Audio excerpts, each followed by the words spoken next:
Buenos días, muchísimas gracias por estar aquí presentes, tanto de manera presencial como a través de Zoom. Les doy la bienvenida a esta mesa de diálogo titulada Investigación, Creación y Ética Profesional, Reflexiones y Retos para las Carreras de Arte y Diseño. Vamos a empezar en primer lugar con mi presentación. Mi nombre es Úrsula Coborno, soy profesora del Departamento Académico de Arte y Diseño. Voy a presentarles la fase uno de mi propuesta de investigación, ganadora del concurso anual de proyectos de investigación 2025. Esta es una propuesta que se ha implementado a partir de septiembre de este año. Por lo tanto, voy a presentar y compartir básicamente el diseño de la investigación, pues me encuentro actualmente realizando el trabajo de campo y por lo tanto no tengo aún la capacidad de generar una discusión a partir de los hallazgos. Sin embargo, voy a compartir con ustedes de qué trata esta investigación. El título de lo que voy a presentar hoy es Implementación de estrategias para la integración de la investigación-creación en la gestión de carreras universitarias orientadas a la creación.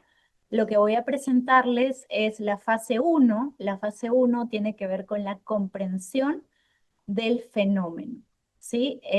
Las estrategias van a emerger a partir de la comprensión del fenómeno y una vez que podamos reconocer las estrategias, vamos a implementarlas y va a iniciar la fase 2 que con mucho gusto podré compartirles quizás ya el próximo año. Y la fase 2 consiste en medir la implementación de estas estrategias que van a emerger de la comprensión. Entonces, hoy voy a compartir con ustedes la fase uno, que es la comprensión. Voy a hacer una introducción, un problema, el marco teórico y luego el diseño y método del estudio. Para quienes no estén familiarizados con el término investigación-creación, podemos definirlo utilizando quizás un modelo canadiense que tiene una particularidad muy interesante y es que define la investigación-creación como la intersección entre práctica artística o práctica de creación, no necesariamente artística. Acá la creación puede ser como algo más expandido, también investigación académica y finalmente lo interesante de este modelo es que integra la innovación tecnológica. ¿No? Entonces, el cruce, la intersección entre los puntos uno, 2 y 3 es lo que canadienses definen como investigación-creación. ¿Por qué nos interesa ese modelo acá? Porque el modelo que emerge de esta universidad y también de otras universidades latinoamericanas sí tiene un componente de innovación. Ese componente es muy importante ponerlo en evidencia porque hay otros paradigmas, como por ejemplo la investigación artística, que no necesariamente están incluyendo el componente de innovación. Entonces, sí es importante situarnos desde un modelo así, no para decir que este es nuestro modelo, sino para decir que es un modelo muy interesante que vamos a estar mirando y tomando como referente. Lo que nos interesa también en la fase de comprensión es que del análisis del trabajo de campo emerja un modelo particular y contextualizado de acuerdo a las características específicas de esta universidad, ¿no? Nuevamente, para quienes no estén muy familiarizadas o familiarizados con lo que es la investigación-creación, aquí tenemos un cuadro comparativo donde podemos ver algunas diferencias paradigmáticas entre ambas definiciones. Con relación al aspecto epistemológico, la investigación más tradicional debe ser replicable y además debe ser generalizable. Esto no necesariamente ocurre con procesos de investigación-creación. Si hay una metodología bien establecida, sí se puede lograr una replicabilidad metodológica, aunque no se puede lograr generalizar. Usualmente las prácticas de investigación-creación son muy contextuales y eso va en contra del aspecto generalizable, lo cual sí debe ocurrir en las ciencias más tradicionales. Otro aspecto importante es el aspecto de la generación de nuevo conocimiento. La investigación-creación se basa en métodos que tienen un fuerte componente del hacer, es decir, de la práctica.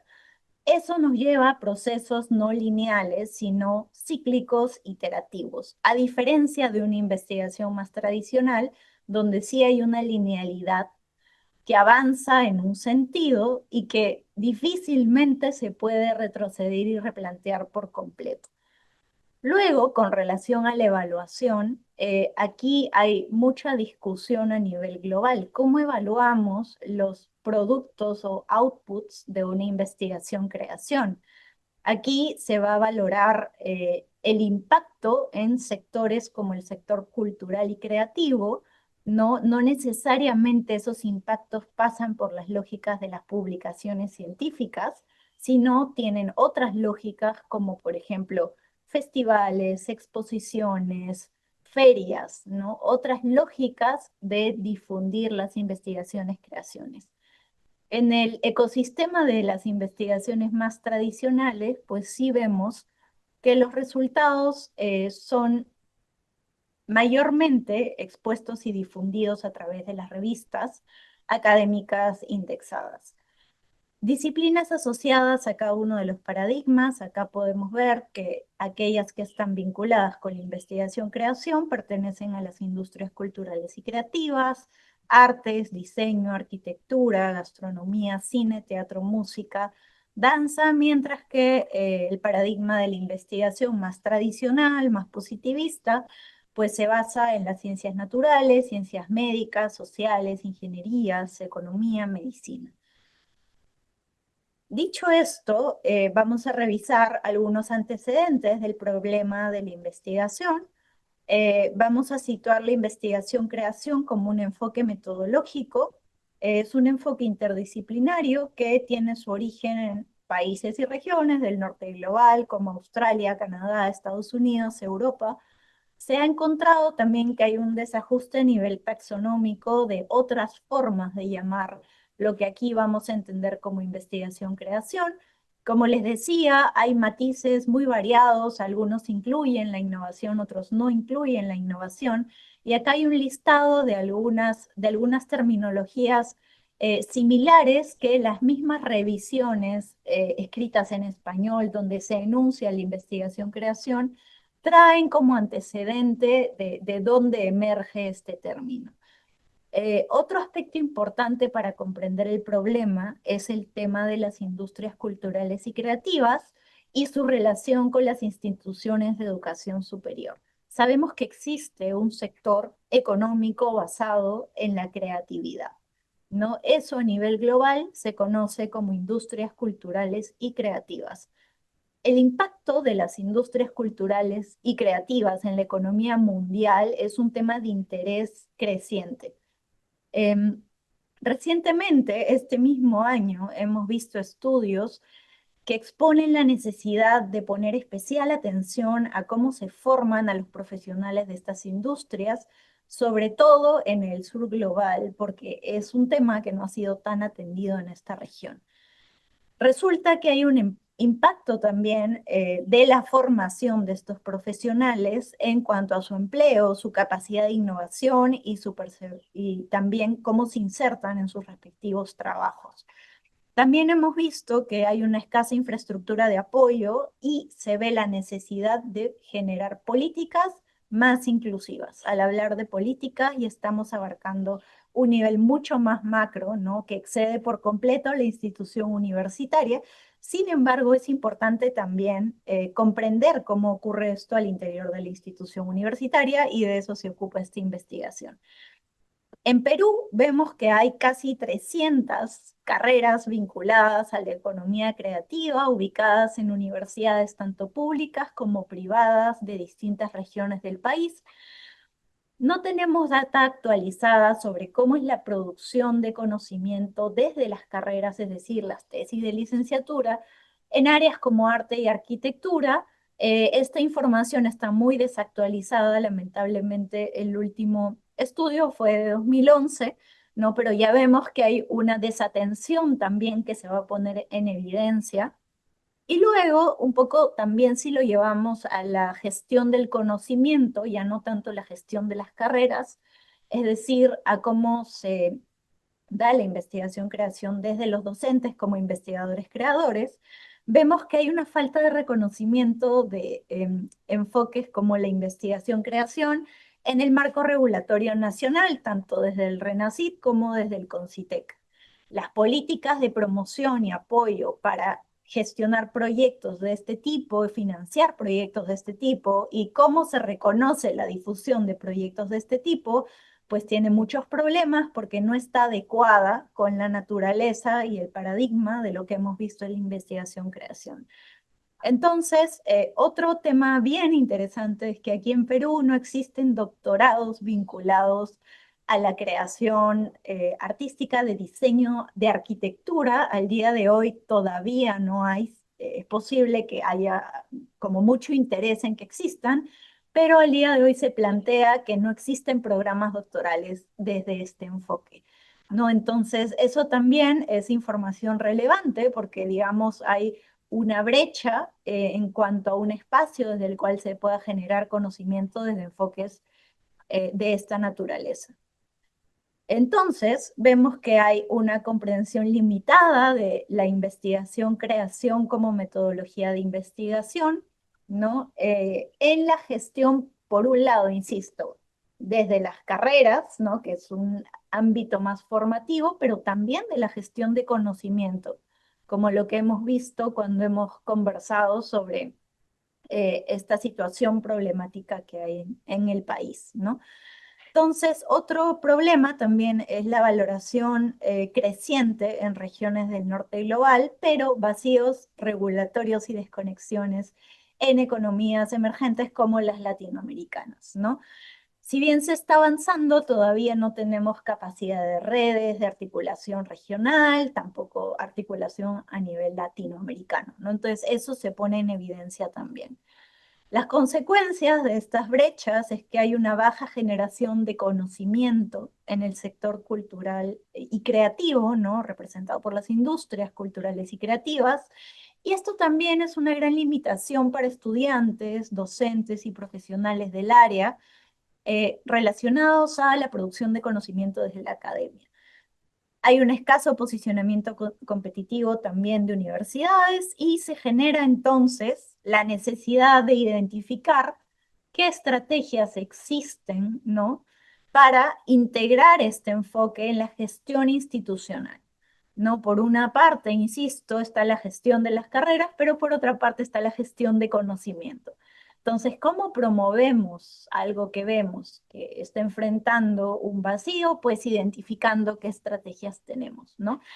Y por eso es que se plantea un estudio de caso para comprender cómo se integra este enfoque en la gestión, primero de las carreras, porque hay que atender lo académico, ya que el sentido de la universidad es, en primer lugar, la enseñanza, ¿no? Aunque también la investigación y la relación con la sociedad. Entonces vamos a atender primero lo más urgente, que es la parte académica.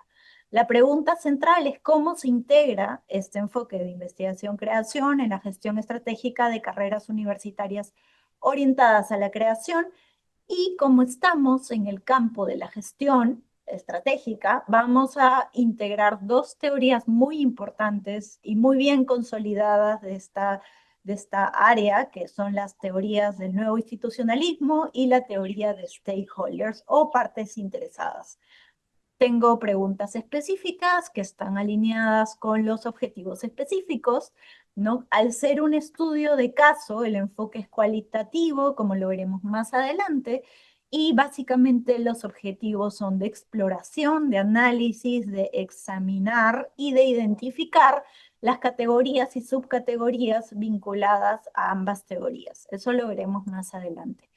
Las contribuciones de este estudio son, en primer lugar, reducir esta brecha de comprensión que muy bien hemos definido, y luego, al aportar la claridad conceptual y metodológica, vamos a influir quizás, y eso es la fase 2 de esta propuesta, vamos a influir en la gestión estratégica de las carreras y, por qué no más adelante, también en la gestión de conocimiento, que se da desde este enfoque que venimos conversando, que es la investigación-creación. Este estudio tiene algunas limitaciones y es que el estudio de caso no va a permitir una generalización estadística, es decir, lo que se vaya a comprender acá no va a ser lo mismo que podría comprenderse en otro espacio universitario, aunque sí se va a lograr una generalización analítica, ya que estamos siguiendo el metodólogo de estudio de caso, GIN, y eso va a permitir también una replicabilidad en contextos similares. La delimitación de este estudio es que vamos a trabajar con dos unidades académicas que tienen embebidos casos que vienen a ser las carreras universitarias orientadas a la creación en una universidad sin fines de lucro privada en un país de economía emergente. Esto va a explorar cómo se integra este enfoque desde su reconocimiento institucional hasta su implementación actual. Y a continuación voy a compartir con ustedes un poco del marco teórico de la investigación. Como les comentaba, el principal campo de conocimiento que va a guiar esta investigación es la gestión estratégica. Dentro de la gestión estratégica existen dos teorías muy bien consolidadas, que es la teoría del nuevo institucionalismo, que tiene que ver con la comprensión de las organizaciones, y también está la teoría de actores o partes interesadas, que es la teoría de stakeholders. Por otro lado, nos interesa mucho el contexto específico de la organización. Es una institución universitaria que entra en el campo de lo que son las instituciones de educación superior. Y por otro lado, tenemos el contexto de las industrias culturales y creativas. La investigación, creación y su integración en este contexto viene a ser el fenómeno estudiado. Vamos a conducir dos revisiones sistemáticas de la literatura, ocupando las dos bases de datos, que una es Scopus y otra es Web of Science, dado que consideramos que son las bases de datos más rigurosas que hay actualmente. Nos hubiera gustado conducir tres revisiones sistemáticas donde podamos ver qué se ha explorado previamente de la intersección entre ambas teorías y el fenómeno. Lamentablemente, cuando hacemos las búsquedas no hay información en las bases de datos.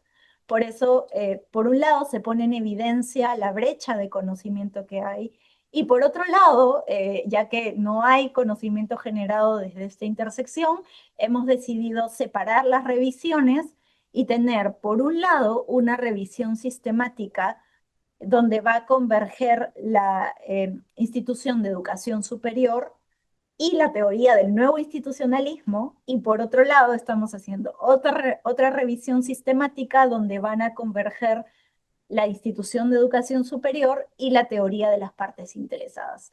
En ambos casos, he colocado como N el total de artículos que hay como resultados. En ambos casos, aunque ya no es igual a cero, igual se evidencia que hay poco conocimiento generado desde estas intersecciones.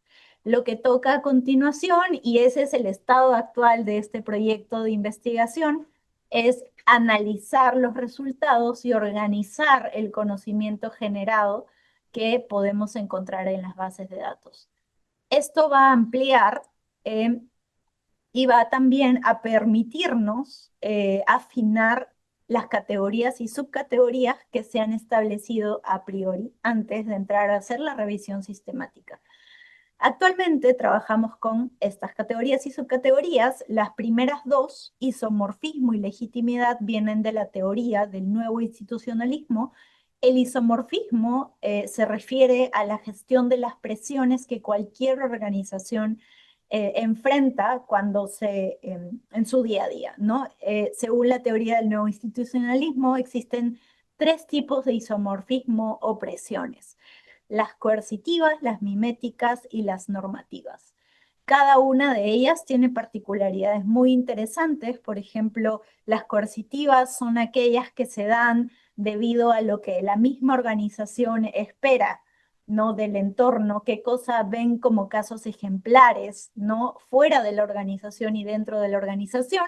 Las miméticas se refiere a casos ejemplares que la organización sigue muy de cerca y los toma como referentes, y las normativas se refieren a todas aquellas regulaciones, normas, reglamentos internos y también externos a nivel estatal que modelan también a las organizaciones. Con relación a la legitimidad en cualquier organización se construye constantemente.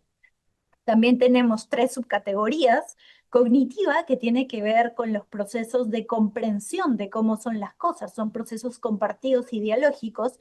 La segunda es la normativa, parecida a la del isomorfismo normativo, ¿no? Porque está muy sujeta y supeditada a estos estándares legales, normativos, de estatutos.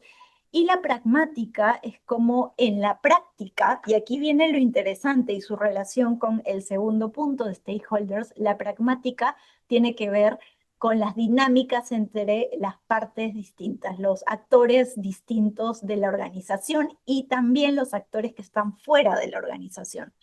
En el caso de las carreras, por ejemplo, sabemos que no solo estamos trabajando con docentes, estudiantes, estamos trabajando también con gestores, con empleadores, con egresados, un poco más lejos quizás con padres de familia o apoderados, y mucho más interesante, y lo que ocupa esta investigación, es con las industrias culturales y creativas. Eso va mucho más allá de los empleadores porque estamos hablando también de quienes generan las políticas culturales que afectan a estas industrias. Entonces, lo que viene a continuación es todo el tema de los stakeholders, ¿no? Desde dos ramas de esta teoría. Una de ellas tiene que ver con las características de un stakeholder que se pueden trazar un poco en tanto su nivel de poder, su legitimidad y también la urgencia. Y por otra parte, también tenemos si su participación es interna o externa, y tenemos dos niveles distintos de participación. Una que es solo participación y es consultiva, y tenemos otra que es mucho más comprometida y tiene que ver con procesos de co-creación. Todo esto que hemos visto anterior va a desencadenar procesos de cambio, cambio organizacional. Y esos procesos desde la teoría se estudian básicamente desde tres subcategorías: la resistencia interna, la transformación interna y finalmente el posicionamiento externo. Todo eso, todo este marco como lleno de enfoques distintos de estas dos grandes teorías, pero que a la vez están complementadas por subteorías, ¿no? Que nos van a permitir delimitar estas subcategorías, nos va a dar una idea del fenómeno que es la integración de la investigación-creación en una organización específica, que es la que estamos estudiando. Es importante también comentar que se han identificado algunas brechas de conocimiento, por ejemplo, con relación al reconocimiento y legitimidad de este enfoque. Se dice mucho en la literatura que usualmente los criterios tradicionales para evaluar investigaciones no reconocen plenamente los enfoques no convencionales como el de la investigación-creación, y frente a esto se señala que hay que generar algunos espacios de co-creación con las partes involucradas para poder generar propios criterios, ¿no? También se señala que hay exclusión de enfoques como los creativos, ¿no? En marcos regulatorios más tradicionales, y aquí nos referimos un poco a lo que veíamos en el problema, como estas políticas de RENACIT y de CONCITEC, ¿no? Que son políticas mucho más amplias, pero que también están afectando este proceso de integración.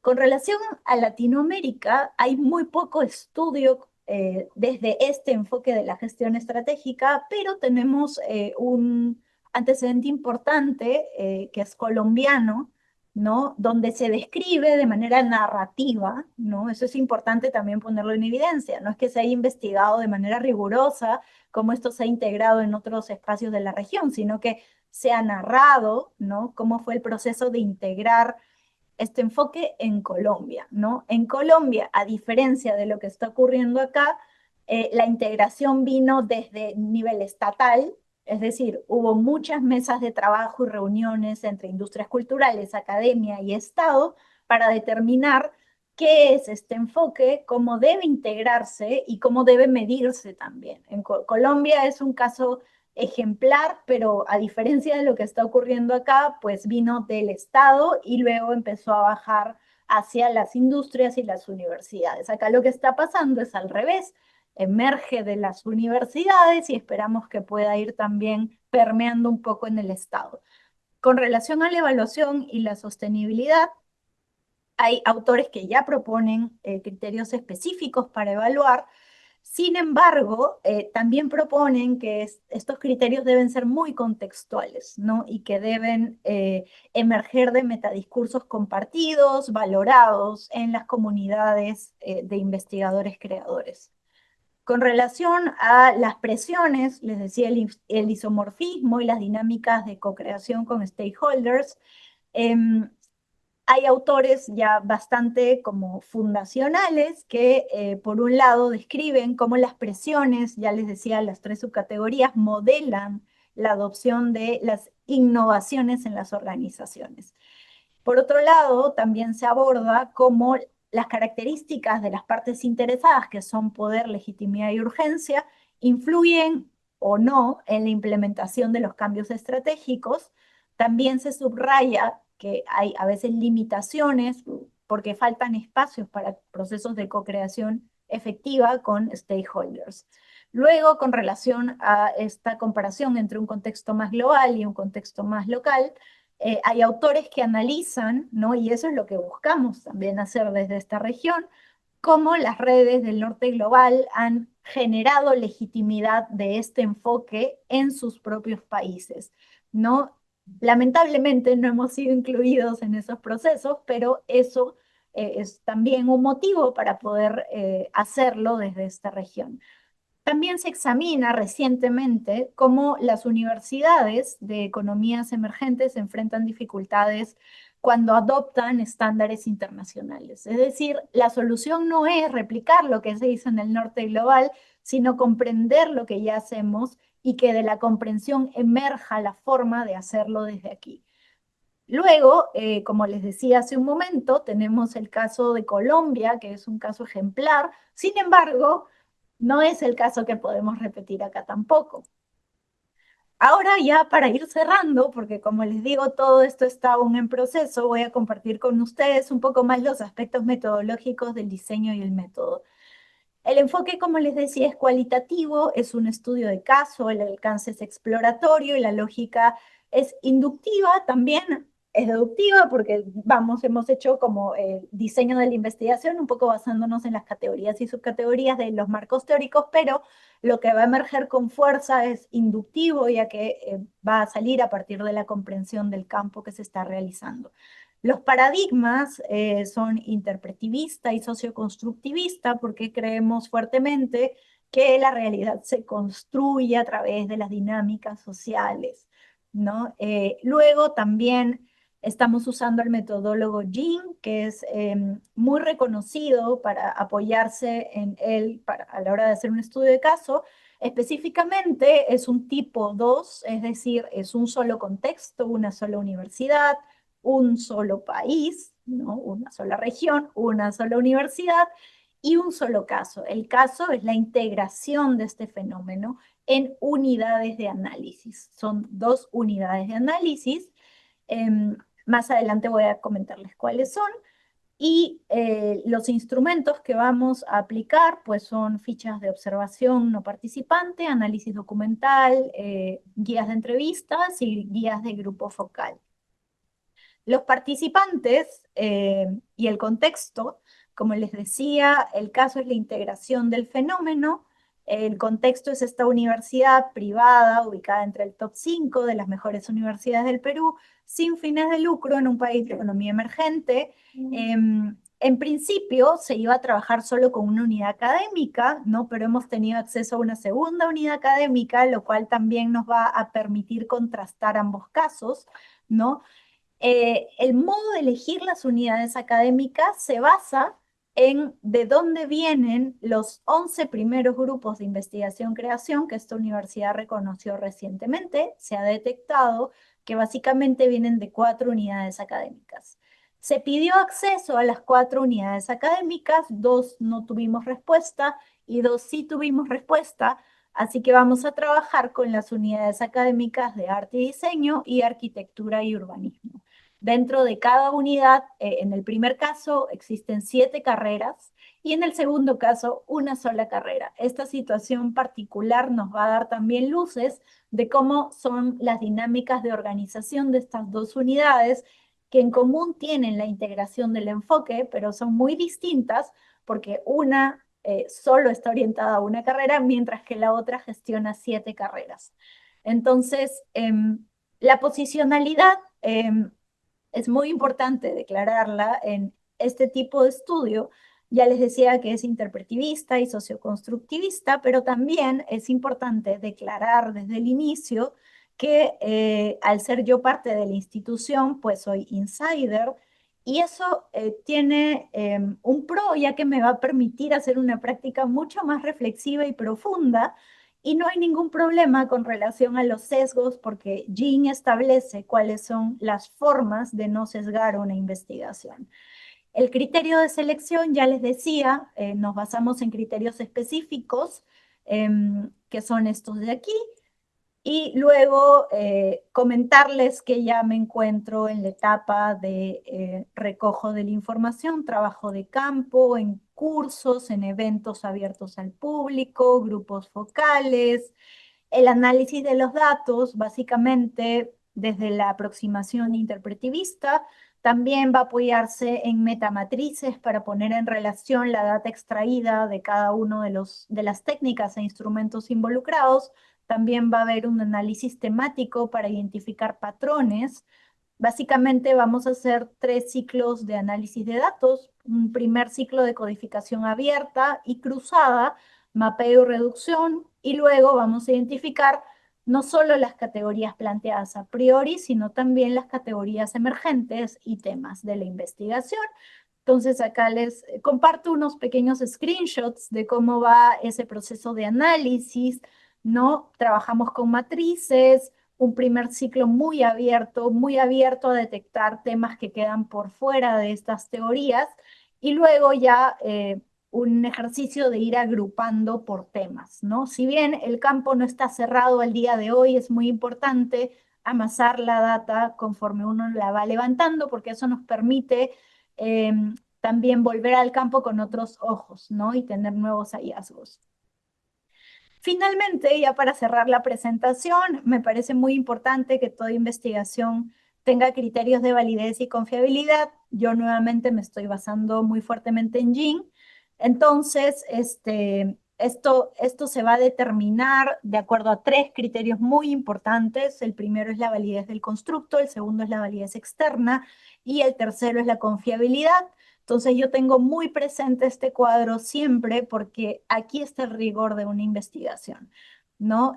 Tengo una dataset, una arquitectura de dataset construida que me ha tomado tiempo construirla.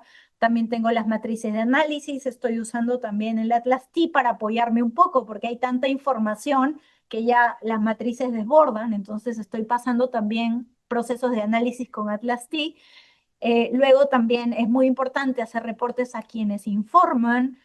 Tengo también a un colega asesor externo al campo con quien estoy trabajando. Esta persona ni siquiera es peruana, sino que es chilena. Entonces su visión me ayuda mucho también a orientar el análisis de la mejor manera posible. También he tenido una primera presentación y validación en un congreso. Luego hice una etapa de pilotos, eso es súper importante, ¿no? Jean dice que los pilotos también nos ayudan a hacer algunos ajustes en el diseño de la investigación. La validez externa se determina a partir de una fuerte revisión de la literatura y marco teórico, lo cual por un lado se hizo de manera preliminar y ahora se está haciendo mucho más minucioso y exhaustivo. Y luego también no tener solo una unidad de análisis, sino también tener una variedad de casos para poder compararlos entre ellos. Finalmente, comentarles que toda esta investigación cuenta con la aprobación del Comité de Ética de la universidad y eso es sumamente importante porque tanto los instrumentos como los protocolos han sido evaluados por el comité. Y bueno, estos son los principios éticos establecidos por el Comité de Ética que aprobó este diseño de investigación este año, ¿no? También se mantiene la confidencialidad en todo el proceso, ¿no? Y, y bueno, hasta ahí sería todo. Muchísimas gracias por su atención y quedo muy atenta por si alguien quiere hacer alguna pregunta o comentario, ya que me parece tenemos unos minutitos.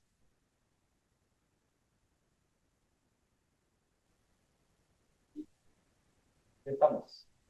Buenos días a todas, a todos.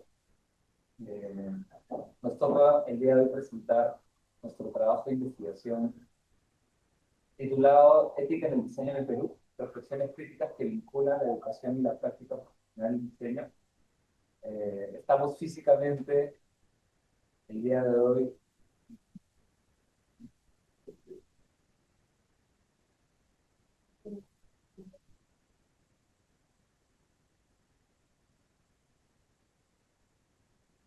Espérense, espérense. Ya. Estamos físicamente el día de hoy en la Alicia Torres, Ivana Loaiza, Juan Montalbán está acompañándonos de manera virtual y bueno, el que les habla César Navarro, como parte del equipo de investigación que ha tratado este proyecto desde el año 2024 y todo este año. Entonces, el día de hoy les venimos a presentar todos nuestros avances, todas nuestras reflexiones, cómo nació el proyecto, en qué estamos, cuáles son las miradas que buscamos incrementar e incluir en este nuestro espacio investigativo, ¿no? Entonces, vamos a pasar al índice, por favor, para estar viendo. Y ahora sí, Sí, ahora sí. ya. Bueno, vamos a tener un primer momento en donde vamos a hablar del inicio del proyecto, después vamos a hablar del desarrollo de la parte más como de creación colectiva, en un tercer momento una mirada interdisciplinaria entre la antropología y el diseño, ya es un spoiler de lo que se viene más adelante, creo que parte de nuestro gran relacionamiento investigativo tiene que ver con la antropología, y finalmente va a haber unas reflexiones finales sobre nuestra práctica proyectual ética y coherente con nuestros territorios latinoamericanos, ¿no? Que tiene que ver más como sugerencias de directrices, un momento más reflexivo. Incluso al final vamos a poder dejar algo de preguntas si es que alguien de nuestra audiencia quisiera participar, es bienvenido, bienvenida. Y si no, nosotros mismos también podemos discutir sobre algunas preguntas para que quede también como parte final del conversatorio. Entonces, bueno, vamos a hablar del surgimiento, ¿no? Del surgimiento del proyecto, cómo nace el proyecto.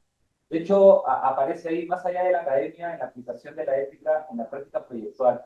¿Y por qué colocamos ese título? Porque de hecho, el tema escaló las aulas. El tema en algún momento, claro, inicia con un cuestionamiento que posiblemente parta de los cuatro miembros del equipo en diferentes escalas, en diferentes perspectivas, y esto nos llevó a pensar que uno, podríamos trabajar en equipo, y dos, que el tema podía salir del salón, ¿no? Que no necesariamente era algo que tenía que tratarse exclusivamente en la academia. Entonces, tal vez como para situarnos, es interesante hablar sobre algunas definiciones del diseño como tal en la parte teórica y cómo esto también va repercutiendo en nuestra vida, porque finalmente, y vuelvo a repetir, existe esta reflexión desde la academia, pero se traspasa y se traslapa, en verdad, en la parte proyectual a través de nuestros proyectos. Entonces,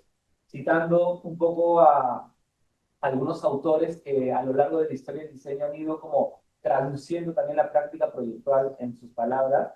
Me tomo el atrevimiento de traer a Charles y Ray Himes, ¿no? Donde ellos definen el diseño como un plan para disponer elementos de la mejor manera posible para lograr un propósito particular, ¿no? Y ahí enseño tal vez entrando, si bien es cierto, ellos no entran en este grupo exclusivo, vamos a decirlo así, del diseño más alemán, como lo que estamos viendo ahorita y de la Bauhaus de la silla de Van der Rohe. Creo que parte de este concepto y definición en el que el diseño cumple un rol solucionista, ¿no? En donde la práctica proyectual busca de alguna otra manera afrontar conflictos, afrontar, no sé, problemas, que es una de las palabras que nosotros tocamos mucho en el diseño, y el producto termina siendo el medio para resolverlo, ¿no? La solución. De hecho, es una de las palabras que abundan en nuestro lenguaje y glosario cotidiano, ¿no? Y creo que ver este tipo de referencias ayuda, y solo para contextualizar un poquito, de hecho, la Bauhaus parte de una perspectiva en donde se busca juntar el arte, el diseño y la parte más industrial, ingenieril, manufacturera. En ese momento se veía como un resurgimiento hacia lo que había sido la guerra mundial. Entonces, esta silla cantilever que rompe el esquema de tener cuatro patas es un icono porque nos permite ver que el diseño va más allá de solo como solucionar, sino también de proponer esperanzas, futuros, ¿no? A través de esta síntesis, tal vez acelerar esta recuperación después de la guerra podría verse como tal, ¿no? Siguiendo avanzando con nuestro speech teórico, eh, traemos a Krippendorff, que de hecho va más allá del solucionismo. Krippendorff tal vez tiene una mirada bastante más relacional y que empieza también a alinearse un poco con la discusión de nuestro proyecto, ¿no? Nuestro proyecto investigativo. Entonces, Krippendorff sintetiza que diseñar es designar, ¿no? Relaciones a las cosas con otras cosas, con propietarios, usuarios, dioses, ¿no? Sobre la base de dicho significado original, se puede decir que el diseño es construir el significado de las cosas y del mundo en general, ¿no? Entonces, poniéndonos un poco más profundos, tal vez podríamos decir que el diseño es darle un significado al mundo, ¿no? Porque el significar las cosas, y como lo menciona él, es generar relaciones también con todos los entes, actantes, actores que están alrededor de la situación. De hecho, para traer como un ejemplo de lo que Krippendorff, disculpe, no había pasado el slide, de lo que Krippendorff trae, ya, acá está Krippendorff dando clases. De hecho él es un teórico del diseño. Eh, me sumo a esta iniciativa de colocar este proyectil súper conocido, ¿no? Quienes somos tal vez como amantes marveleros podemos entender la referencia de manera como directa, y es un poco lo que buscaba yo con esta introducción, ¿no? En la película, ¿no? Iron Man, el protagonista, que es Tony Stark, eh, crea y genera las armas para defender, ¿no? Y tiene el argumento que es seguridad, protección, defensa hacia en ese momento su nación, y de hecho él comercializaba de esta manera este tipo de elementos, ¿no? Y rápidamente, para no entrar en detalle de la película, este elemento le fue devuelto a él, quiere decir que su propio proyectil lo ataca a él, ya que él evidentemente puede entender que, si bien es cierto, el objetivo proyectual de él parte de algo, la manipulación y transformación de cómo estos bienes son usados puede hacer que el elemento impacte en uno mismo, ¿no? Y claro, termina siendo una caricatura de lo que buscamos, tal vez, empezar a tratar, que tiene que ver con la ontología del diseño. Y rápidamente, como para situar y también citar a Tony Wagner, que es alguien que ha estudiado mucho la ética y el diseño, él menciona que así como uno es lo que come, uno es lo que diseña, ¿no? Y nos introduce a la ontología, al concepto de ontología en el diseño, ¿no? Que es que nuestros diseños terminan diseñando nuestro mundo, a nosotros mismos como seres humanos, etcétera, etcétera, etcétera, ¿no? Y ya para traerlo tal vez algo de hecho más cercano a nosotros, ¿no? Les traigo este ejemplo que es relacionado totalmente a mí como diseñador, como ser proyectual, ¿no? Y lo traigo porque es algo personal y que creo que es interesante empezar a compartir este tipo de elementos para que ustedes también vayan entendiendo cuál es el punto de partida reflexivo, como la semillita que a nosotros nos hizo empezar a reflexionar y a repensar estas prácticas de nosotros mismos como diseñadores y diseñadoras, ¿no?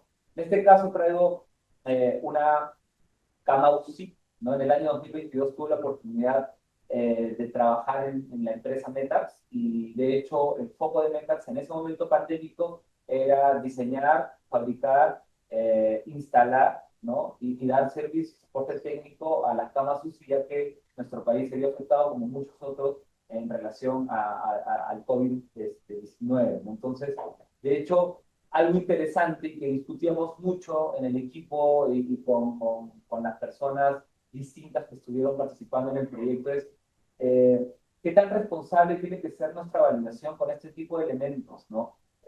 Si bien es cierto, es evidente que son debido a muerte, termina siendo anecdótico si en algún momento esta cama UCI repercute en algún familiar de nosotros, en algún amigo, en algún, no sé, en el papá de mi amigo, ¿no? En alguien muy cercano a nosotros, y si lo queremos ver de este lado, cometemos una negligencia o no validamos con la severidad que debería de tener estos elementos, podría repercutir y tener este impacto con nosotros mismos, ¿no? Podríamos, si lo queremos ver así, perder de repente a un ser cercano por diseñar algo de manera como veloz, ágil, y ahí hay una tensión ética, ¿no? Y ahí vemos que la ética y el diseño ya empieza a tener esta relación, y no es exclusivamente teórica, está en la práctica, está en la praxis misma como tal, en el privado, en el público, en la academia, en todos lados. Entonces, a partir de eso, sintetizamos esto en estos dibujitos, ¿no? En donde estamos nosotros, la diseñadora, el diseñador, por un lado, las cosas, los objetos, los artefactos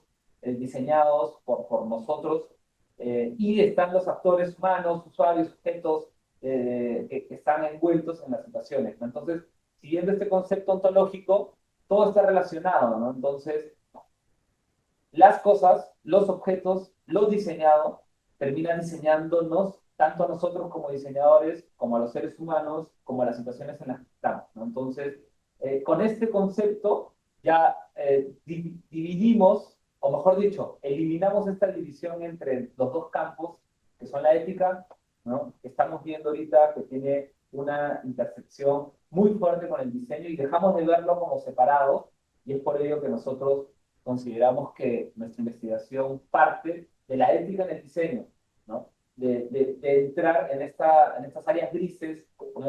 En estas tensiones entre ambos campos y profundizar. ¿Para qué? Para llevarlo a nuestro territorio. De hecho, es algo importante, porque no es que la ética en el diseño sea un campo, o mejor dicho, un tema que no se ha investigado antes, pero posiblemente desde nuestro territorio, desde nuestras situaciones, nuestros contextos, nuestras miradas, es un campo bastante poco discutido, ¿no? Y ese es nuestro inicio investigativo.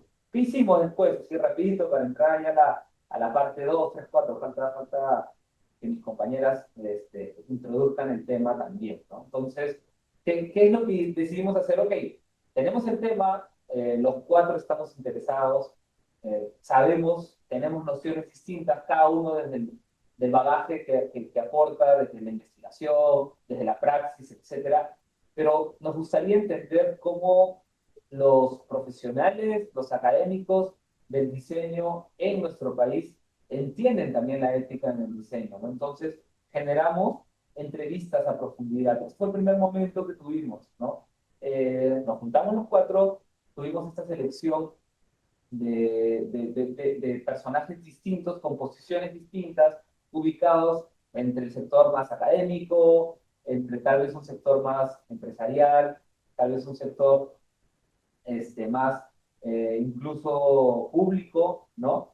Y también generamos dinámicas distintas para que no sea solo una entrevista de pregunta-respuesta, ¿no? Tuvimos juegos, tuvimos, por ejemplo, como la pregunta que estaba en izquierda, ¿no? ¿En qué escala del Perú farandulero te ubicas en tu relación sentimental con el Perú, ¿no? O qué es la palabra éxito para ti. Incluso en algún momento no tocábamos la ética tangiblemente o verbalmente, porque creíamos que parte de lo que buscábamos era provocar en las entrevistas para que todos los personajes que estuvieran alrededor pudieran aportarnos de manera exclusivamente individual y a partir de ello combinar, empezar a través de un diagrama de afinidades, juntar estas ideas y empezar a crear un mapa que es lo que está abajo en el lado derecho inferior, ¿no? De hecho, a partir de ello, como resultante, tuvimos este mapa relacional de los diferentes conceptos que se trataron, ¿no? Entre diseño y ética y todas las otras partes, ¿no? Está ahí,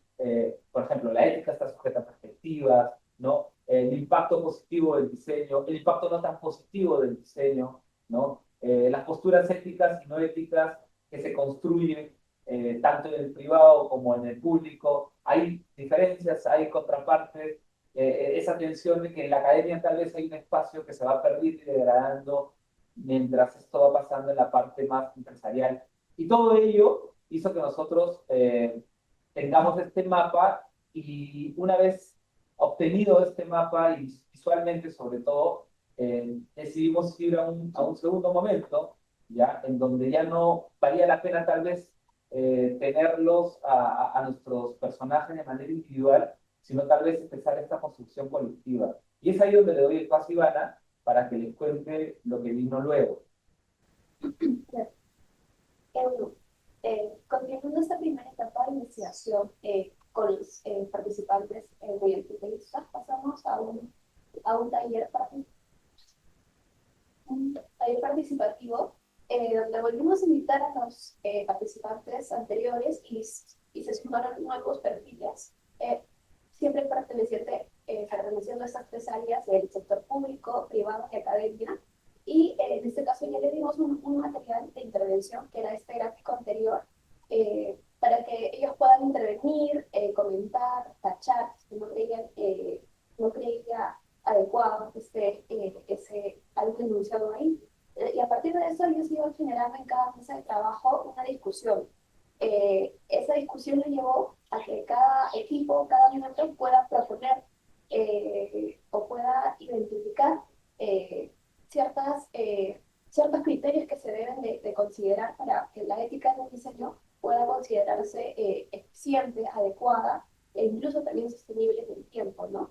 Y bueno, finalizamos este taller participativo con un pequeño coffee break y en base a todos los resultados que se han podido registrar mediante fotos, se preparó este esquema donde prácticamente sintetiza todo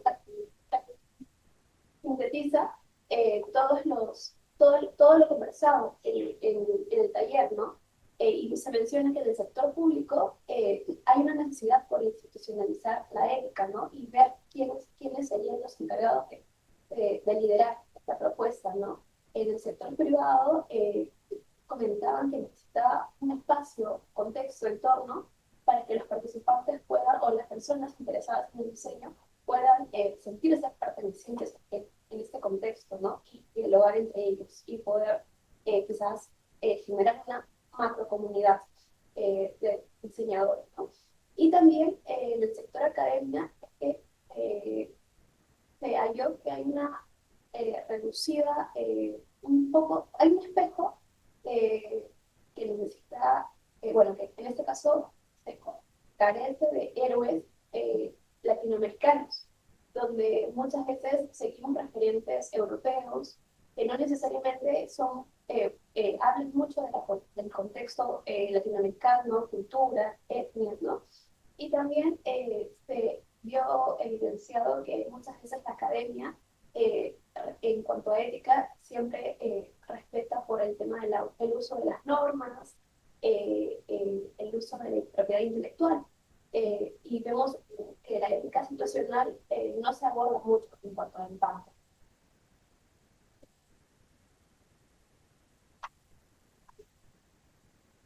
Bueno, ahora me pase a Lili. Gracias, Ivana. Gracias. Sí, y bueno, con los resultados que nos está mostrando Ivana, y también como parte de la información que pudimos obtener gracias a las entrevistas, hicimos un cruce de información y estuvimos reflexionando todo el equipo sobre qué aspectos son los que son comunes, ¿no? Frente a estas discusiones, a estas inquietudes que tienen los entrevistados, las diseñadoras y los diseñadores, ¿no? Y frente a ello es que hicimos el vínculo entre la disciplina del diseño y la antropología. Frente a ese vínculo empezamos a reflexionar sobre cómo hay aspectos que están tocándose, ¿no? Que están vinculándose. Y dos aspectos que salieron frente a este resultado de la inquietud que tenían las y los diseñadores sobre la ética en el diseño este elemento, este tema tan importante fue cómo estaba teniendo un impacto en las relaciones humanas, ¿no? Si bien es cierto, lo que nos mostró, por ejemplo, César, es cómo el diseño se está vinculando, relacionando, está teniendo un impacto a nivel eh, productos, objetos, el territorio y también las personas. Un aspecto que nos vamos a tener un ratito en este momento es sobre las relaciones humanas, ¿no? Hay dos aspectos que están haciendo digamos, una fuerte influencia sobre cómo estamos trabajando todo nuestro proceso proyectual de diseño, que es el impacto, que es algo que ya César estuvo comentando, y el tiempo, ¿no? Entonces, pero ¿cómo entendemos las relaciones humanas?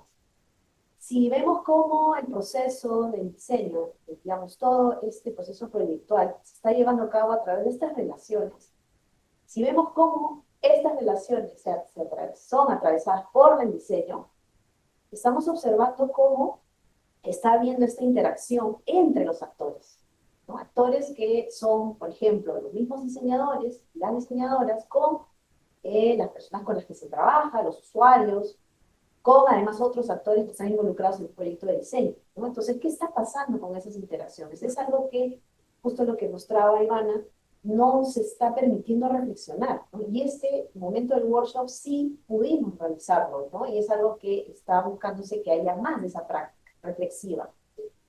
Ahora, yendo un poquito más allá, ¿no? Yendo hacia el lado de cómo afecta no solamente el proyecto directamente entre los actores, sino eso también cómo impacta a un nivel más cultural. Cómo eso a nivel grupal, comunidad, también está permitiendo replantear quizás cómo pensaban, cómo piensan esas personas, cómo viven, cómo es su cosmovisión, ¿no? Que eso es algo que Juan justo va a abordar en un momento más adelante, ¿no? Con más detenimiento. Y por supuesto, no podemos dejar de lado el impacto individual, ¿no? Ese efecto emocional, identitario, que puede estar cuestionándose. No solamente a nivel de otros actores, siempre pensando hacia afuera, sino también dentro de las y los diseñadores, que eso salió de manera muy fuerte en el workshop, sobre todo, ¿verdad? Bueno, ahora, justamente a través de esta reflexión de cómo está impactando en las personas, es que vimos que el factor tiempo eh, allá, cómo el factor tiempo está, digamos, impactando, o sea, es un factor que está buscando observar más allá ya del proceso de diseño, ¿no? ¿Qué estamos viviendo? ¿Cómo estamos viviendo el tiempo? ¿Cómo lo estamos construyendo?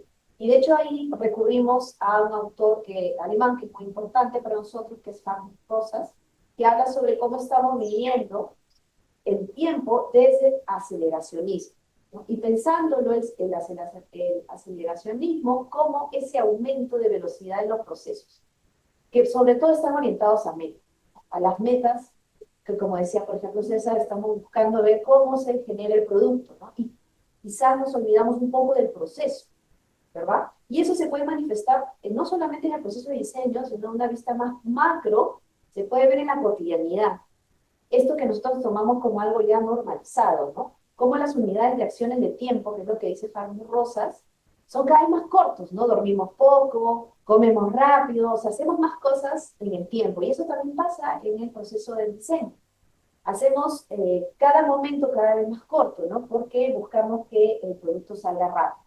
Estamos respondiendo a estas necesidades mucho más propias de estos tiempos donde el capitalismo nos acelera, ¿no? Y al mismo tiempo también vemos el tiempo, conseguimos el tiempo desde la simultaneidad, es decir, hacemos varias cosas al mismo tiempo, ¿no? Así como hacemos cada vez más cortos estas acciones, también hacemos las cosas al mismo tiempo, ¿no? También eso ocurre en el proceso proyectual del diseño. Y también ocurre en realidad, llevándolo al ámbito de la antropología, también ocurre ello en la antropología, se está replanteando también cómo se abordan las investigaciones antropológicas, ¿no?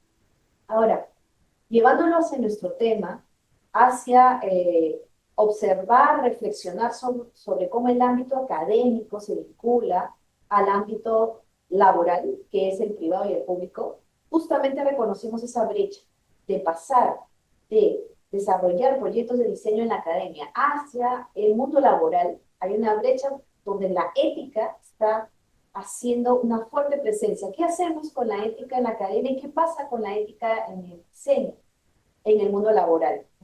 Entonces, observamos que justamente el tiempo en la academia tiene un desarrollo un poquito más manejable, más, un poco más prolongado, se detalla más, se hace una reflexión, hay una práctica de reflexión, ¿sí? Mucho más extensa, porque el foco es el aprendizaje, ¿no? Eso es lo que sabemos. Pero cuando pasamos al ámbito laboral, pues como porque ya que se busca que el resultado sea lo más importante, se pierde, ¿no? Se pierde ese momento de reflexividad, se pierde ese momento de reflexión de cómo está impactando, ¿no? A nivel actores, a nivel territorio, a nivel también qué ocurre con los productos en ese proceso, ¿sí? ¿Sí? Bueno, y además de ello, por supuesto que la etnografía es una práctica, es una de las metodologías que se aborda también en el diseño y también forma parte de la antropología. También reflexionamos sobre cómo en la práctica del diseño, en los procesos de diseño, la etnografía, dentro de la reflexión del diseño, buscamos que vaya más allá de lo utilitario, que no sea solo un elemento efectivo para llegar al producto, sino que dentro de la práctica etnográfica también hay ese momento de reflexión, ¿no? De hecho, existen ya, desde el diseño, existen estas reflexiones sobre cómo finalmente el impacto y las relaciones que se dan entre los actores también es algo que hay que detenerse a observar, ¿no? Porque eso también, de hecho, va a influir el resultado del producto, ¿no? Y esa reflexión nos va a permitir, si queremos llevarlo al mundo de la efectividad, va a permitir que el producto o el resultado sea también mucho más, digámoslo así, eh, efectivo. Eso. Bueno, eso es lo que corresponde a este vínculo entre la antropología y el diseño. Y ahora me gustaría darle el pase a Juan, que nos va a mostrar una reflexión mucho más marco conceptual de lo que hemos podido llegar hasta el momento. Hola, hola a todos, todas, todes. Me dicen si se me escucha bien. Te escucho, Juan. Perfecto. Ah, ya, genial. Hola, bueno, hola a todos, todas, todos los que están en físico, como también los que están en virtual. Yo, de hecho, en estos momentos me encuentro en Lancaster, en Inglaterra, y de una manera interesante estamos aquí de forma híbrida, entonces es un gusto también verles, compañeros ahí en la sala. Genial. A ver, voy a también aprovechar para, no sé si esto funcione, pero, o en todo caso, eh, no sé si César o Alicia les voy diciendo para ir pasando las slides, ¿no? ¿Mejor? Ya. Bueno, genial. Ok, entonces, por mi parte, voy a complementar lo que ya venían mencionando mis compañeros. Bueno, a todo esto, eh, vengo de mi clase de metodología, entonces por eso he entrado un poco más tarde. Em, y en este caso, pues voy a complementar lo que ya veníamos hablando más en relación con el plano intercultural en los territorios latinoamericanos, claramente también el contexto en el Perú, y cómo podemos tal vez buscar formas de un abordaje ético y coherente que se vincule o que entienda el diseño en relación con esas complejidades y diversidades de diversas culturas propias de nuestro país y los territorios latinoamericanos, ¿no? Ahora sí puedes pasar a la siguiente, César. Bien, eso que les estoy mostrando, de hecho, es un adelanto, una especie de spoiler de hacia dónde vamos a ir construyendo este marco o framework de entendimiento de cómo poder pensar el diseño desde una perspectiva inter y transcultural. Vamos a ir construyendo hacia esta mirada eh, pluriversal también, dicho sea paso. Entonces, pasemos a la siguiente y voy mostrándoles cómo vamos llegando hacia ello. Entonces, tal vez un primer paso tiene que ver con el entendimiento del diseño, el diseño que muchas veces también se enseñan en las universidades, ¿no? Es el caso también de nuestra universidad, desde su posicionalidad cultural, ¿no? Entonces también cómo reconocemos que lo que llamamos diseño en gran medida también tiene una influencia y un origen, ¿no? En gran medida también es un origen moderno y occidental, ¿no? De aquello que llamamos diseño y cómo lo entendemos, que también de hecho va vinculado con formas de relacionamiento en el territorio y poblaciones, eso que también podemos llamar como procesos de modernización, ¿no? Eso también puede ser una forma de entender cómo no solamente es el ejercicio de la enseñanza del diseño en contextos urbanos, en universidades, como en caso de Lima y la PUC, sino también como el ejercicio de la práctica del diseño en otras partes del Perú eh, y bajo una premisa de las iniciativas y valores del diseño puede también ser una práctica de modernización. Y a veces pasa que tal vez esa premisa de modernización se asume como inherentemente positiva, y en este caso tal vez el argumento es cómo podemos complejizar nuestro entendimiento, donde la modernización es tal vez una mirada hacia un futuro donde realmente existen diferentes miradas y posibilidades de bienestar que no necesariamente son modernas, ¿no? Pueden ser no modernas, pueden ser también de otras miradas culturales, otras cosmovisiones, así como existe la cosmovisión moderna occidental, ¿no? Justamente esta imagen muestra otros procesos también de producción o creación o relacionamiento que son similares pero a su vez distintas del diseño. Entonces, en el caso de la imagen de la esquina superior derecha, tenemos el caso del Kené, ¿no? Y hay un tipo de posibilidad que nos permite este mapeo o este marco conceptual, teórico de la posicionalidad cultural del diseño.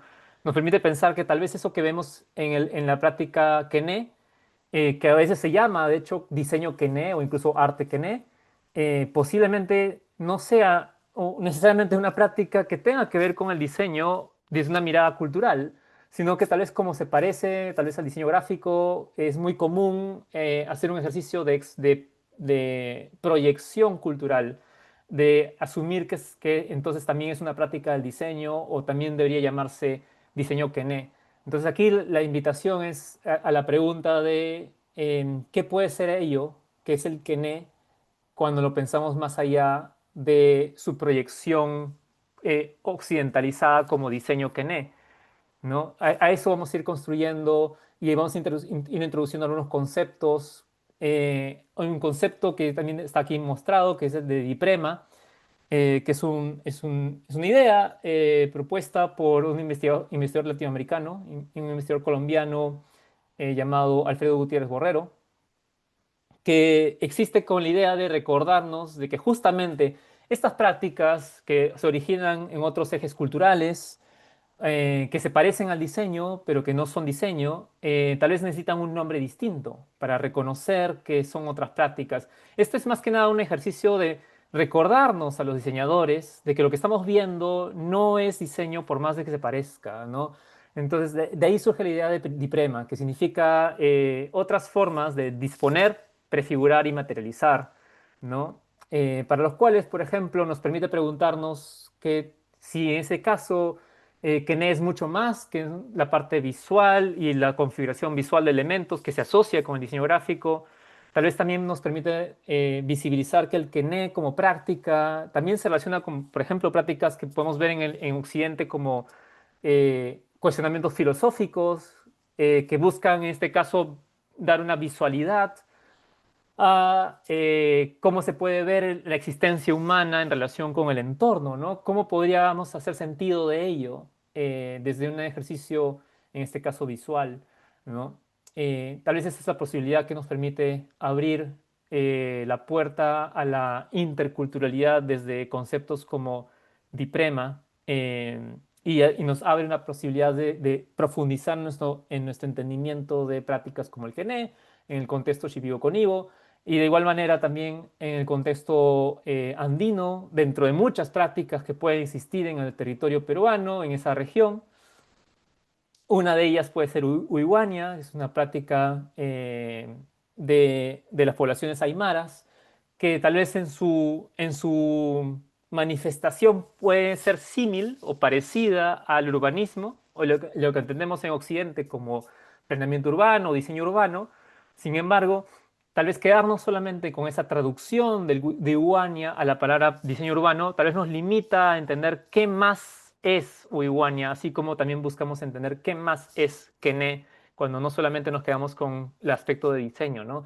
En este caso, estamos buscando abrir las posibilidades de un diálogo inter y transcultural que nos permita relacionarnos de mejor manera, una manera más coherente, una manera más ética, de la función del diseño y su función también cultural, ¿no? Ahora sí, pues si puedes tener la siguiente, César. Otro concepto con el que se relaciona nuestra investigación, en este caso el de diálogos especulares, es un concepto de otro investigador colombiano, Daniel Opera Molano. Busca darnos más herramientas a los diseñadores occidentalizados, para poder relacionarnos con estas otras formas de prácticas y conocimientos y relacionamiento. Y en este caso, esta idea del diálogo especular. El diálogo especular, esta idea de espéculo, es una idea del espejo. ¿Qué quiere decir esto? Que es una forma de visibilizar o visualizar esto que desde una lógica no occidental todo individuo, toda persona realiza para poder hacer sentido de una lógica que desconoce, ¿no? En este caso, por ejemplo, cómo hacemos sentido del quené desde nuestros propios marcos y estructuras de conocimiento. Entonces, es inevitable, ciertamente, el hacer estas proyecciones, el traer un conocimiento a lo que nosotros conocemos, ¿no? El traer el quené hacia el diseño quené o el diseño gráfico, ¿no? Pero también nos permite el diálogo especular hacemos la pregunta, ¿no será que esto que estamos imaginando como diseño Kene es solamente la proyección nuestra, así como la imagen de la derecha muestra el tratar de entender a alguien más, pero sin inevitablemente vernos nosotros también reflejados y superpuestos sobre ese alguien más, ¿no? ¿Cómo podemos atravesar esa barrera del reflejo, de la proyección, ¿no? Tal vez el diálogo especular parte de la premisa tan sencilla como entrar en diálogo con estas otras personas, con estos otros conocimientos y simplemente preguntar qué está más allá de esa traducción. Si el Kene no es diseño gráfico, ¿qué está más allá? ¿No? Y así también, si Iguania no es equivalente a diseño urbano, ¿qué está más allá detrás de ello? ¿No? Y así sucesivamente podemos hacer ese ejercicio de buscar trascender la traducción y buscar también formas de co-creación transcultural, ¿no? Formas de pensar posibilidades para el diseño que van más allá de su territorio occidental moderno. Siguiente, César. Por último, un concepto más, también en este caso, a partir de una conversación entre Alfredo Gutiérrez Borrero y un arqueólogo argentino, Alejandro Aber, surge esta idea de equialtervalentes, ¿no? Equialtervalentes viene a ser justamente entonces aquellas otras prácticas para quienes lo que nosotros conocemos como símil es el otro. En este caso, justamente cuando el diseño es el otro, entonces Kene deja de ser diseño para ser Kene, ¿no? Y nos permite preguntarnos qué más nos trae Kene como una práctica, qué más nos trae Uiguania como una práctica que también nos sirve para nosotros aprender y repensar nuestras propias prácticas, ¿no? En este caso, incluso bajo la lógica del pluriverso, esta narrativa de un mundo donde existen muchos mundos, Alfredo Gutiérrez Burrero nos invita a preguntarnos, ¿qué tal si más allá del mundo existen los pachas, existen los queyahuitas, existen los aos, ¿no? Para diferentes culturas, para quienes el mundo no es lo mismo que pacha, ¿no? ¿Qué más puede significar pacha si no es exactamente mundo bajo el entendimiento del lenguaje español, ¿no? Eso de ahí va este ejercicio de una búsqueda de una forma distinta de razonamiento que nos permita tal vez nuevas formas de modos de relacionamiento, nuevas formas de creación, nuevas formas de vincularnos entre personas, pero también vincularnos con el territorio, ¿no?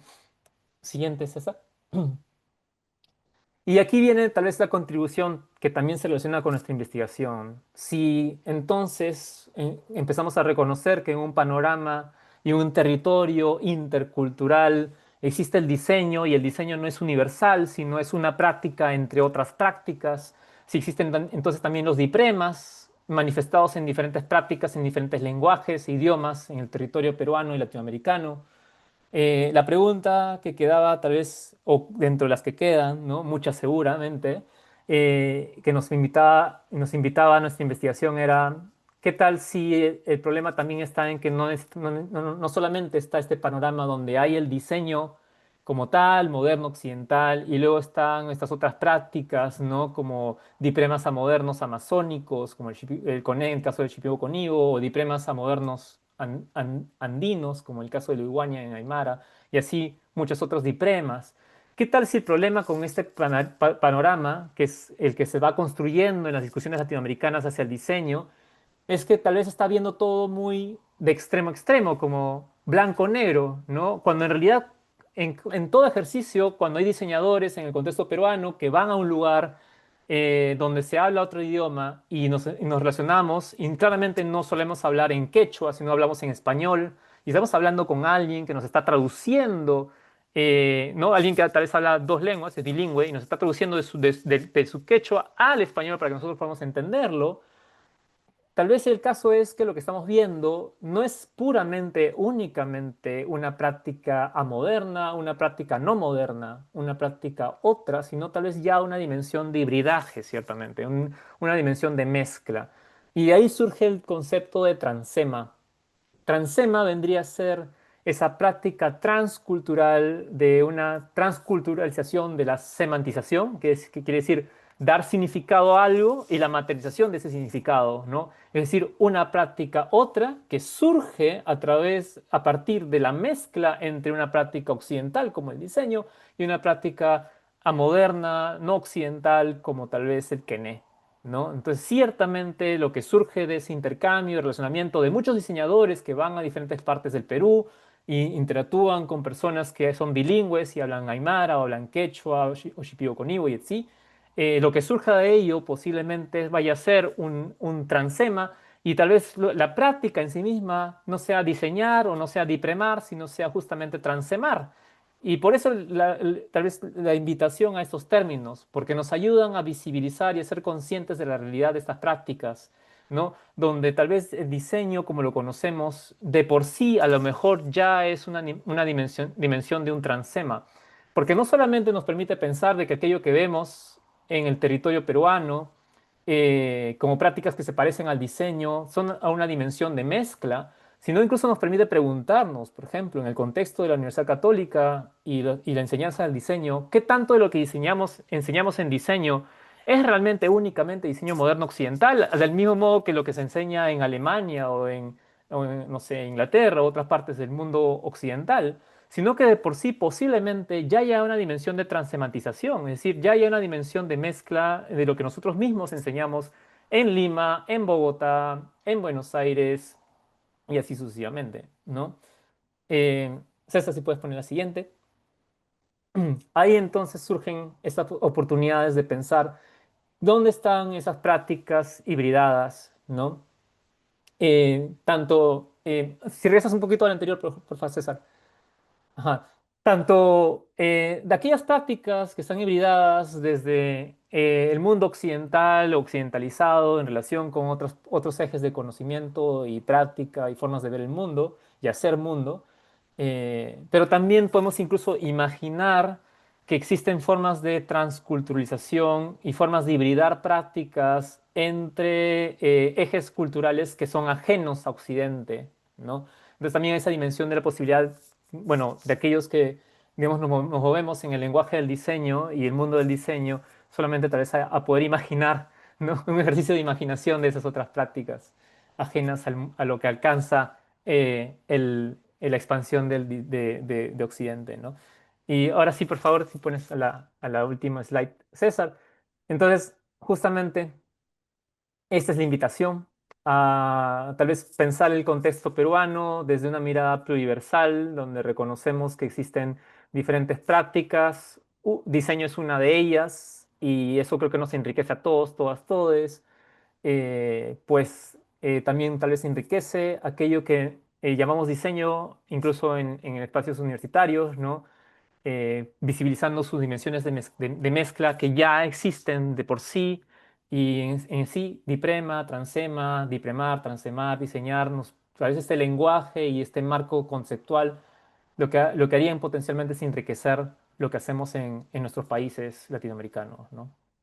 Finalmente, gracias César, si puedes la última slide.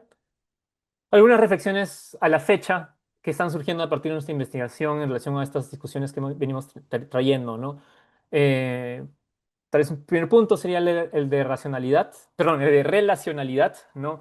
Esta idea de justamente pensar el diseño no como una práctica universal y que existe en todos lados, en especial aquella práctica del diseño entendida como una práctica profesional, ¿no? Aquella que se forma en universidades, sino más bien como una práctica relacional que también podría empezar a reconocer ese diálogo y esa mezcla constante con otras prácticas ajenas al diseño. Validación, también la importancia justamente de cuando ampliamos nuestro lenguaje y agregamos en nuestro lenguaje también prácticas como el dipremar y el transemar, pero también palabras que vienen en otros idiomas como el quené, el uiguaña y así sucesivamente. Lo que hacemos es justamente enriquecer nuestro lenguaje a la vez que también se validan todas estas prácticas, ¿no? Se validan también la existencia del quené como tal y el uguaña como tal y el diseño como tal, como lo conocemos. Y tal vez nos permite generar nuevas palabras para poder entender cuál es nuestro contexto. Finalmente, con respecto a los transemas y al transemar y al mestizaje, también nos permite reconocer que en muchos casos estos hibridajes culturales son en efecto son manifestaciones de resistencia, de trauma, de asimilación cultural. Tal vez esta práctica también nos permite a los diseñadores llegar con esa conciencia de que aquello que vemos como una mezcla, más allá tal vez de un sincretismo, más allá de un hibridaje, simplemente es en efecto manifestaciones de resistencia de una cultura que sigue prevaleciendo y que sigue buscando la posibilidad de tener un futuro y un presente. En ese sentido, la práctica de diseñar, de dipremar y transemar, tal vez potencialmente lo que nos permitiría es que en efecto sigan existiendo estos múltiples presentes y múltiples futuros y tal vez también múltiples Perús en nuestro país. Y hasta aquí llega esta parte de las reflexiones. Eh, Muchas gracias y abiertos entonces para escucharles ahora sí.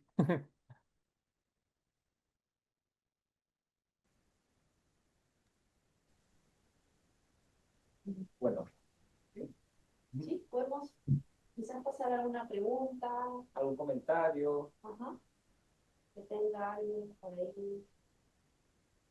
O sea, de hecho, lo que buscamos ahora es un espacio de reflexión, tal vez para nosotros mismos, y de hecho hay algunas preguntas que pueden ayudar algo, tal vez a esta conversación. Eh, de hecho, la idea no es tal vez como que sea un pregunta y respuesta entre nosotros mismos nomás, sino que tal vez alguno de ustedes, en base a estas preguntas que estamos colocando, pueda abrir otra pregunta, ¿no? Hablamos hoy día de muchas cosas.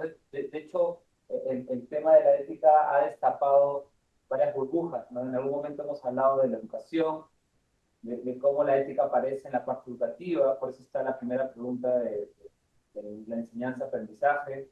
Hemos hablado de la antropología y el tiempo, de cómo tomar el tiempo en nuestros proyectos, nuestros procesos, ¿no? Hemos hablado del impacto, ¿no? Cómo queremos impactar. Nos han hablado del territorio, de Latinoamérica, entonces de hecho creo que parte de eso también podría ser un gatillo interesante, ¿no? Cómo podríamos nosotros tener este impacto en nosotros mismos, ¿no? Como investigadores, como diseñadores, como docentes, y no necesariamente el diseño, que es algo que estamos entendiendo.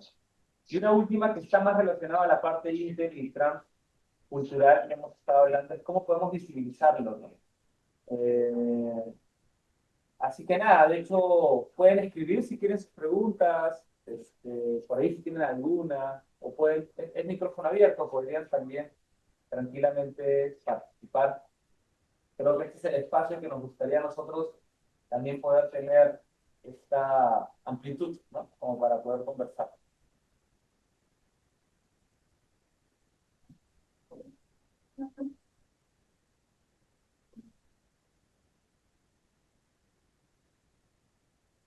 Gracias, Jorge, por tu comentario. Podemos de repente, si no hay preguntas, como nosotros mismos, por ahí hablar de algo, de esto. No sé, Juan, si quisieras tocar alguna pregunta en particular o traer otras sobre la mesa. Sí, bueno, sí, de hecho, creo que es muy válido también esa oportunidad de pensar colectivamente qué opciones hay, ¿no? O sea, qué cosas podemos ir haciendo que estén a nuestro alcance. Tal vez vinculando, por ejemplo, el contexto de la educación con estas premisas transculturales, ¿no? ¿Qué se puede hacer desde la academia, desde la misma universidad, para fomentar este enriquecimiento cultural, ¿no?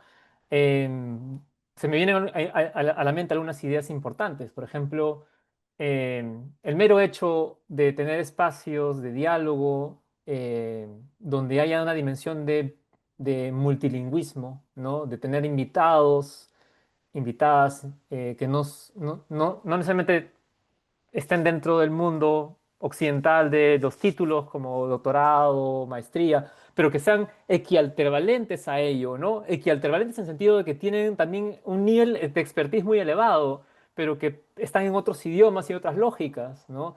Eh, em, no sé, directivos de una comunidad, ¿no? En la zona andina o en la zona amazónica, podrían también ser parte de las discusiones sobre cómo diseñar, y cómo pensar más allá incluso del diseño, y que sean coherentes, ¿no? O éticas en relación a los territorios. Eso podría ser una riqueza, ¿no?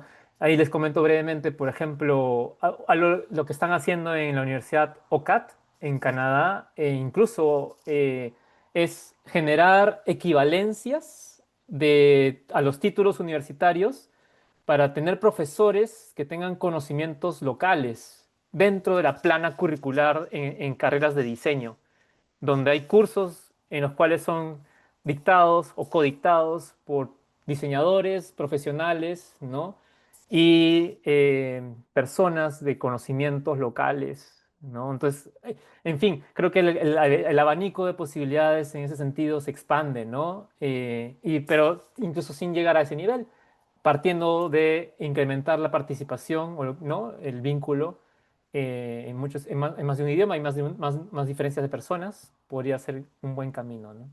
Pero sumándome a eso, creo que una de las cosas interesantes también que, si bien es cierto, podríamos decir que ya lo estamos practicando unos años con, vamos a decirlo así, contundencia, es la exposición, pero tal vez esta exposición que trato de traer sobre la mesa, sumándome a lo tuyo, es una exposición adrede, ¿no? Y cuando hablo de exposición, hablo de exponernos a nosotros mismos a espacios distintos a lo que nosotros llamamos como punto de partida de un proyecto problemático, ¿no? No es exclusivamente una exposición que va a solucionar algo, ¿no? Y tal vez el virar, ¿no? El cambiar ese foco de vamos a ir a tal lugar a llevar la solución, podría ser interesante la exposición con un punto de partida de vamos a construir algo a partir de esta exposición que podemos tener en diferentes comunidades, en diferentes lugares dentro de nuestro propio territorio, con expertices distintos de creación, para evitar la palabra diseño tal vez, y hablar un poco lo que nosotros también estamos buscando, ¿no? Que la ética salga de nuestro espacio seguro y que a partir de ello los proyectos puedan tal vez tener un abordaje más amplio, ¿no? Creo que esa es una de las cosas que también podríamos eh, sumarlo a invitar, ¿no? A otro tipo de expertos. Creo que el salir y no tratar de solucionar, esa es una mirada interesante que podríamos tal vez contemplar, ¿no? algo que puede sumar también a lo que dice Juan y César, es que cuando entendemos la educación, sí, por supuesto que la estamos entendiendo y quizá damos por sentado que tiene que ser siempre un espacio cerrado, ¿no? Yo me voy al tema de lo espacial. Y es interesante ver cómo nos aislamos, ¿no? O sea, literalmente nos aislamos en un espacio encerrado. Cuando hablamos de aprender, por ejemplo, inclusive en otras escuelas, en colegios de Cusco, la escuela no es únicamente, al menos, el salón, ¿no? Sino es estar afuera. O sea, literalmente es afuera, es observar pues, lo que ocurre en los fenómenos, ¿no? Fenómenos de la naturaleza, ¿no? Por eso es que hay muchos niños conozco algunos niños que cuando estudian en el colegio, por ejemplo, de Cusco, saben los sonidos de las aves, pero porque salen, ¿no? Se entienden cómo y no solo es escuchar, ¿no? Sino es observar, quizás reconocer hasta los sistemas, ¿no? De cómo funciona la naturaleza. Y pensar en esta idea de invitar a personas que son de otras culturas, es pensar también que hay que salir más, ¿no? Hay que convivir de alguna manera fuera de las aulas también, ¿no? Para entender qué ocurre en los lugares donde se desarrollan estos fenómenos. Cuando hablo de fenómenos, no solo fenómenos naturales, sino fenómenos sociales. Es no sacarlos, no ir, ¿no? Es salir. Y creo que también es algo que cada vez más se está incorporando en la carrera, ¿no? Por ejemplo, en los proyectos del PA también se ha buscado ir más, ¿no? Exponernos Ajá. también. Sí. Claro, exponernos y entender, ¿no? O sea, es poner el cuerpo como la herramienta, ¿no? La herramienta para conocer, para aprender, o ahí es donde entran estos conflictos que pueden ser cognitivos, pero conflictos en el buen sentido, ¿no? De, hoy siento un crack ahí que hace que me replantee cómo pienso, ¿no? ¿Cómo puedo conseguir estas como visiones, ¿no? Bueno, Culturales. creo que Marta preguntó algo, levantó la mano. Sí, sí, aquí hola, ¿qué tal? Hola, Mar. Ah, tal vez el micrófono, necesitan habilitarle el micrófono para que pueda. ¿Puedes O por hacerlo? allá. Y Ah, no, lo van a hacer, lo van a hacer. Sí.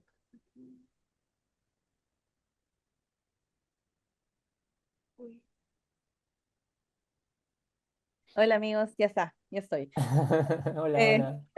Hola a todos, gracias por el espacio. Bacán la presentación, creo que estaba súper, súper buena. Y me quedé pensando en dos cosas. Una es esto de poner el cuerpo, justo lo último que decía Alicia, ¿no? La necesidad que tenemos también como docentes es entrar en varios espacios, uno para ser los primeros en probar, ¿no? Cosas, ¿no? El experimentar, el entender.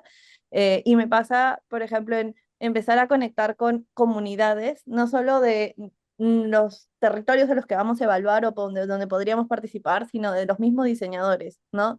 Por ejemplo, pasa que hay eventos que vamos a usar el término, ¿no? Ya, de networking o de otros espacios en donde no solo están hablando voces, digamos, como decías, de doctorados, de maestría o los jefes de diseño, sino son espacios donde están todos los chicos, desde el momento, desde que salen, de que egresan y que solo necesitan el espacio, necesitan que se ponga el cuerpo, se habiliten conversaciones que a veces nos olvidamos que tenemos que ejecutar, ¿no? Porque ahí es donde se recrea y se reinterpreta lo que es el diseño, tanto para ellos y para su hacer, y para reentender, ¿no? Hasta dónde podemos llegar, ¿no? O sea, creo que si bien la virtualidad, acá, estamos acá gracias a la virtualidad, justo Juan y yo, ¿no? La virtualidad nos ayudó y nos ayuda como a congregar, también es algo que habíamos estado perdiendo, que yo de hecho siempre fui el advocacy de decir ya voy a digital siempre, pero el exponer el cuerpo, el experienciar y el poder también transmitir con más allá de palabras lo que los chicos requieren y lo que nosotros requerimos también para seguir evolucionando en el diseño.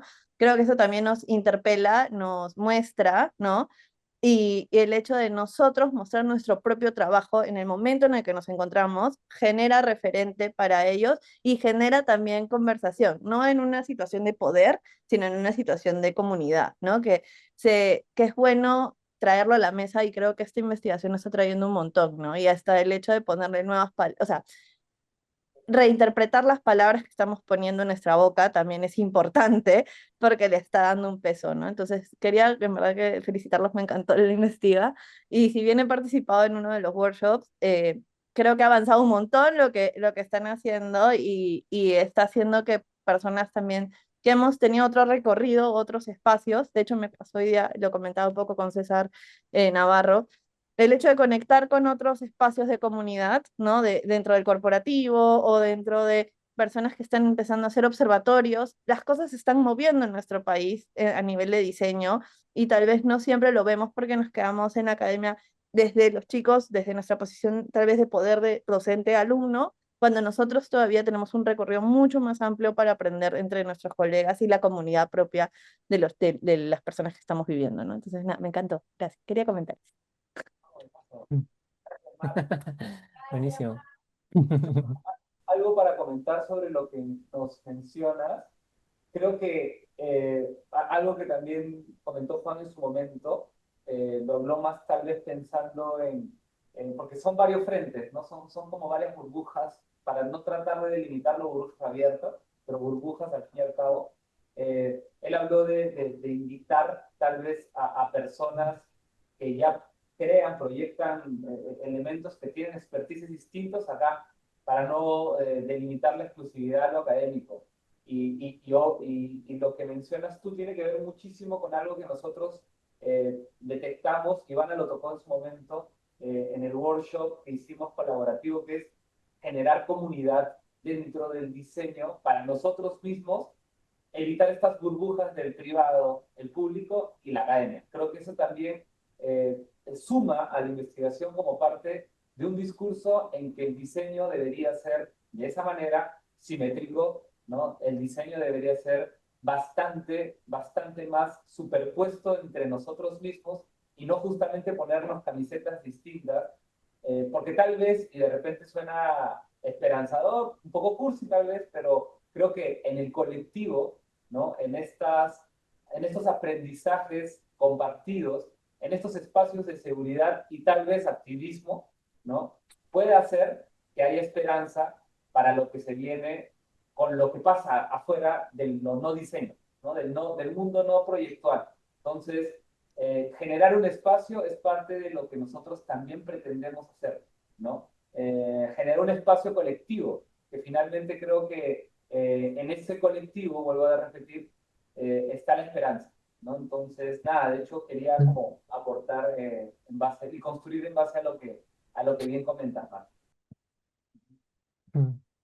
Ahí, en esa línea, tal vez agregando una piecita más a ese rompecabezas, eh, justo hace unos días conversaba con Ivana sobre un tema muy interesante, que era cómo en espacios, o sea, creo que es interesante esta reflexión también sobre cómo, parte de lo que mencionaba Mar, de cómo los contextos ahora son muy diversos y hay presencialidades, hay virtualidades, ¿no? Y cómo tal vez podemos más bien ese ejercicio de relacionamiento en esas diferentes dimensiones, ¿no? Ahorita, por ejemplo, están dos de ellas, ¿no? Una es presencial, algunos de nosotros aquí en virtual, pero luego también está todo este universo muy presente que son las redes sociales, ¿no? Y justo Ivana me compartía una serie de interacciones muy ricas de proyectos o utilizando, o en este caso utilizando IA, y ahí justamente hay una dimensión adicional de discusión, ¿no?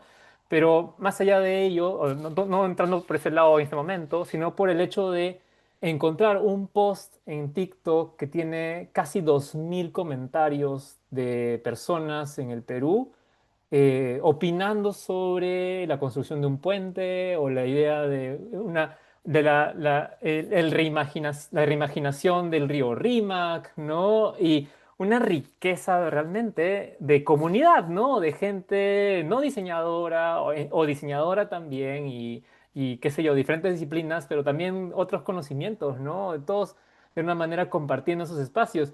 Algo que lo que le comentaba a Ivana, que o sea, tal vez en otros contextos hubiera sido muy difícil de tener eso, ¿no? Y de pronto están y surgen y hay varios. Y ese es un post de cuántos, no sé, ahí van a fácil. Tiene un poco más, más que yo, ¿no? Esa noción, pero me parecía que esos espacios que van surgiendo de una manera como espontánea, orgánica, también pueden ser espacios de relacionamiento y conversación, ¿no? Jorge, Eso. Pasamos a Jorge. ¿podemos dar acceso a Jorge? Por ahí, bueno. Genial, sí, a ver, no sé si me ven allá. ¿Se me escucha bien? Sí, todo bien. Allá, perfecto, sí. Muchas gracias por la exposición, he estado bastante atento a lo que han señalado, muchas cosas me han generado, me han interpelado porque tiene que ver también con mi práctica profesional. Yo no soy diseñador, pero trabajo mucho con temas de diseño, tengo un piecito entre las ciencias sociales, el diseño y la docencia. Y ahí quería reflexionar sobre algo que yo he visto en mi práctica, digamos, de consultor o tener consultoras en torno a temas de innovación y diseño, y tiene que ver con los impactos, ¿no? Como, digamos, cuando uno tiene una consultora nueva en temas de investigación o diseño, o eres que alguien que entra a un área de diseño, eres una persona que no tiene tanto poder, ¿no? Y no tiene tanto poder para poder, valga la redundancia, de decir no a ciertas propuestas laborales o seguir en un trabajo. Entonces, ¿usted qué reflexión tiene cuando sabemos que muchas de las cosas que podemos diseñar no necesariamente tienen un impacto positivo en la sociedad? Es decir, pueden ayudar a aumentar las desigualdades. Creas un producto bancario y sabes que la persona que lo va a adquirir es un porcentaje bastante alto digamos, de crédito, está reproduciendo las desigualdades existentes. ¿Cómo pensar en los dilemas que tiene un profesional joven del diseño o los espacios de consultora jóvenes de diseño donde se enfrentan todos los días a dilemas éticos, ¿no? O sea, acepto o no este trabajo donde sé que lo que voy a diseñar no necesariamente va a impactar positivamente a la sociedad, pero yo voy a seguir teniendo trabajo porque no tienes poder para negociar, ¿no? Y en el diseño de modas también se ve bastante claro, ¿no? La contaminación del medio ambiente. Entonces, ¿cómo podemos pensar este paradigma también del Human Centered Design a un Life Centered Design donde no solamente el centro sea el humano, porque el humano que tenemos no necesariamente es un humano responsable, empático, sino puede ser un humano bastante engreído y las cosas que diseñamos puede ser que todo lo quiera tener muy fácil, ¿no? Y pueden generar desigualdades, impactos negativos. Entonces, ¿cómo ustedes lo están pensando como grupo de investigación, pero también en su rol docente, ¿no? ¿Cómo le decimos a los chicos? Porque finalmente un chico sale y entra a trabajar a un lab de innovación, en una corporación grande, y su posibilidad de decisión son bastante cortas, ¿no? Eso. Ah, Sí, dale, dale. ya, buenazo, Jorge. De hecho, así les cuento, voy a hablar un poquito sobre un aporte que ya de repente, o sea, no sé si escapa de nuestra investigación, pero suma, que tiene que ver con justamente un curso el cual lo he dictado y creado y ha tenido iteraciones que se llama Ética en los procesos de diseño. ¿Ya? Todavía el curso existe, ya no lo dicto yo, eh, pero algo que tocábamos mucho en clase era exactamente lo que has traído tú sobre la mesa, ¿no?